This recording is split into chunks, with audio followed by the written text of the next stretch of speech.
Ohio, the former president said some migrants are not people. He cast doubt on the future of American democracy if he loses in November. If this election isn't won, I'm not sure that you'll ever have another election in this country. Does that make sense? I don't think you're going to have another election in this country. If we don't win this election, I don't think you're going to have another election, or certainly not an election that's meaningful. During that same rally, Trump continued to whitewash January 6. He stood for a recording of the national anthem performed by 1-6 defendants from jail. And he suggested he would pardon those who attacked the Capitol, calling them, quote, hostages. Joining us now, Washington Bureau Chief from Mother Jones, David Corn. He is also an MSNBC political analyst. Good morning. Morning. David, what did you think about Donald Trump's bloodbath comments? And I must note, look, Donald Trump's campaign says that he was talking about an economic bloodbath. Yep. I don't know if I buy that, but that is, in fact, what the campaign said. Trump has always done this. You know, we've been watching this show for over 8 years now, and others who, like myself, who've covered him for years, have seen it even longer. He uses these high-impact words that have either the direct or implicit tone of violence, right? You know, January 6th, come down, it's going to be wild. Go up to Capitol and fight like hell. I mean, he says these things over and over again, and he's actually used explicit violent language in telling his own people at rallies to beat the you-know-what out of protesters at these rallies. So at this point in the game, trying to parse a word like bloodbath strikes me as being entirely absurd. He's violent. In the same speech, he calls the people, hundreds and over thousands, who beat up cops a block or two away from where we're sitting today. He called them unbelievable patriots. This is violence, violence, violence. So when he says the word bloodbath, he knows what he's doing, whether he means an economic bloodbath or something else. In the same speech, he is endorsing political violence. And then when he says, you'll never have another election again if I don't win, well, that too has a tone of violence to it as well. The only way to take power would then be to use violence if there are no elections. Let's play the sound. Let's play the sound. Yeah, I was just going to say, I want to play that sound from the speech on Saturday in Dayton. We could. We're going to put a 100% tariff on every single car that comes across the line, and you're not going to be able to sell those cars. If I get elected, now if I don't get elected, it's going to be a bloodbath for the whole, that's going to be the least of it. It's going to be a bloodbath for the country. That'll be the least of it. But they're not going to sell those cars. So my takeaway from that is Donald Trump's a grown man. All right? He's a grown man. And, you know, last time I, saw and heard him speak, he could speak the English language with, some degree of confusion and sometimes with clarity. The reality is those were his words out of his mouth. You had the Biden administration come back with a statement, basically saying that, this is who Donald Trump is, a loser who gets beat by over 7 million votes, and then instead of appealing to a wider mainstream audience, doubles down on his threats of political violence. I think that's the right tone. I think the Biden campaign has put their finger on the right part of this.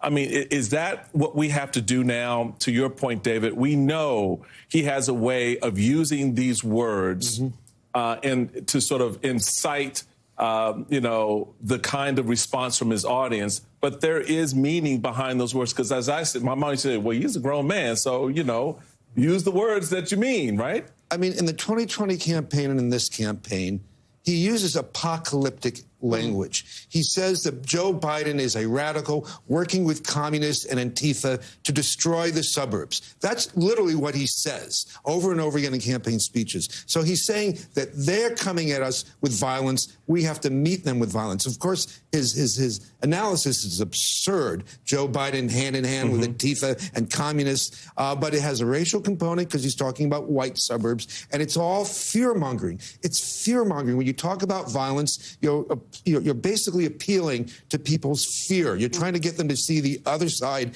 as people who can only be dealt with violence. So, I mean, I keep going back to this that it feels like we're kind of stuck in Groundhog Day.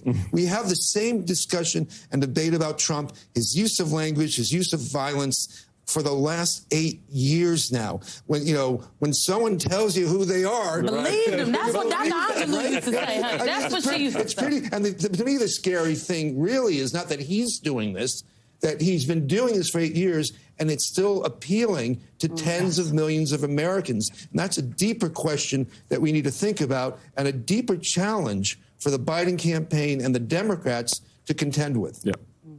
And I would argue, David, for the country, there was also, in addition to the violent rhetoric, there was the dehumanization of migrants, saying that some migrants are not people. I think we've heard enough Donald Trump sound for today, so I'm not going to play anymore. But he did talk and brag about the fact that he would have the largest domestic deportation operation in American history. I thought it was notable that he tried to argue that the crisis we are seeing at our southern border has affected Hispanic and African-American communities more than any others. That seems to me like a very strategic choice, right, Simone? We've sat at this table many times talking about the fact that the Trump campaign, they know they don't have to win Latino voters. They know that they don't have to win Black voters. They just have to siphon off enough margins from Democrats to create a buffer for them in some of these swing states. It is alarming to me, this language, both because we have seen what happens when Donald Trump uses this racist,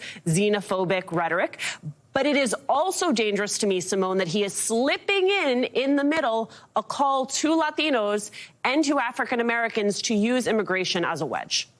Yeah, I mean, I think he's probably banking on that we're stupid, that Black and Latino voters are not paying enough attention, and that they can be scared with his xenophobic and, I would argue, quite frankly, racist rhetoric into pitting themselves against one another. In the same breath where he says these things, he will also, go on to say and try to say things as though that, I was very good to the Black community. Black people love me. Remember when he said that Black people really identified with him because, the Justice Department, from his perspective, is trying to is after him, and Black people identify with that. And so I just think that, again, people have to really look at not the polls, but what is happening in communities. And there is some skepticism among Black and Latino voters in various swing states across the country. But I think people have to slow their roll before they equate that with folks voting for Donald Trump. David, as the vice president has been saying on the campaign trail, I heard a speech of hers about 2 weeks ago, and she made the point that Democrats are fighting the couch. And I think that is actually the more concerning thing that for these Democratic campaigns, not that large